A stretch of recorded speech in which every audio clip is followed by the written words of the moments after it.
Ziara hiyo itaongozwa na mwenyekiti wa taifa Mheshimiwa Tundu Lissu, ambaye ataongozana na viongozi wote wa kitaifa, maana makamu wake, katibu mkuu na kadhalika.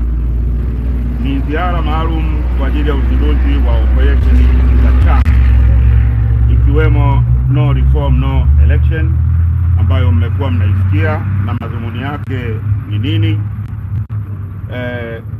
Pia kuna operesheni Stronger Together kwa ajili ya kukiweka vizuri chama, pamoja na operation ya tone tone kwa ajili ya kuhamasisha uchangiaji ili kupatikana kwa fedha za kuendesha chama.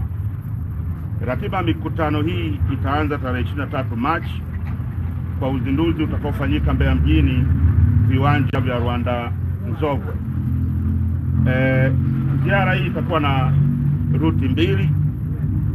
Ruti moja itaongozwa na mwenyekiti wa taifa Mheshimiwa Tundu Lissu, ambayo ni ruti ya mkoa wa Mbeya, mkoa wa Songwe na mkoa wa Rukwa. Na ruti ya pili itaongozwa na makamu mwenyekiti taifa Mheshimiwa Heche John. Ruti hiyo itakuwa nayo itaanzia mkoa wa Mbeya, mkoa wa Njombe na mkoa wa Iringa. Naomba nisome ratiba kwa faida ya watakao kuwa wanafuatilia ziara hii. Nisome ratiba za wote, ratiba ya mwenyekiti wa taifa na atakamopita, pamoja na ratiba ya makamu mwenyekiti taifa na atakamopita. Mwenyekiti taifa tarehe 23 atazindua mkutano au ziara hii au operation hii jijini Mbeya kwenye viwanja vya Rwanda Nzovwe. Baadaye Mbeya mjini, Rwanda Nzovwe. Baadaye tarehe 24 atakwenda mkoa wa Rukwa, ambako ataanzia Nkasi kaskazini, ambako atafanya mkutano mkubwa pale Kabwe. Atakwenda Kirando, atakwenda na Namanyere. Hii siku ya tarehe 24 Machi kutakuwa na mikutano mitatu kwa mujibu wa ratiba yetu. Tarehe 25 Machi mwenyekiti atakuwa Nkasi kusini, Wampembe na Ntalamila,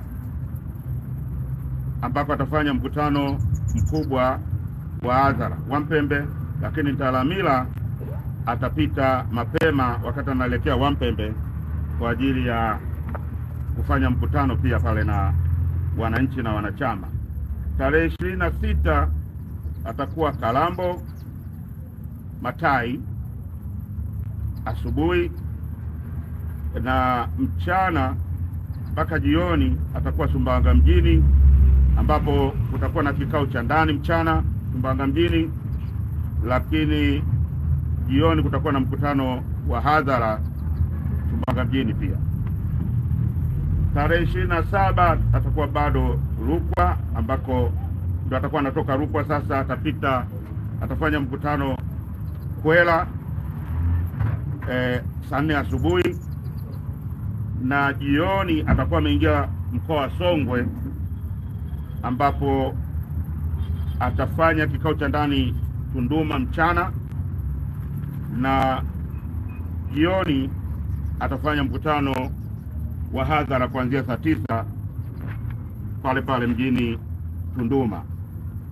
Tarehe 28 mwenyekiti atakuwa Momba saa 3 asubuhi mpaka 5 mchana, Vwawa saa 6 alasiri mpaka saa 8 jioni, na jioni hiyo tarehe 25 Machi mwenyekiti atamalizia mkutano jimbo la Mbozi Mlowo, katika mkutano wa hadhara utakaofanyika kuanzia saa 9 alasiri.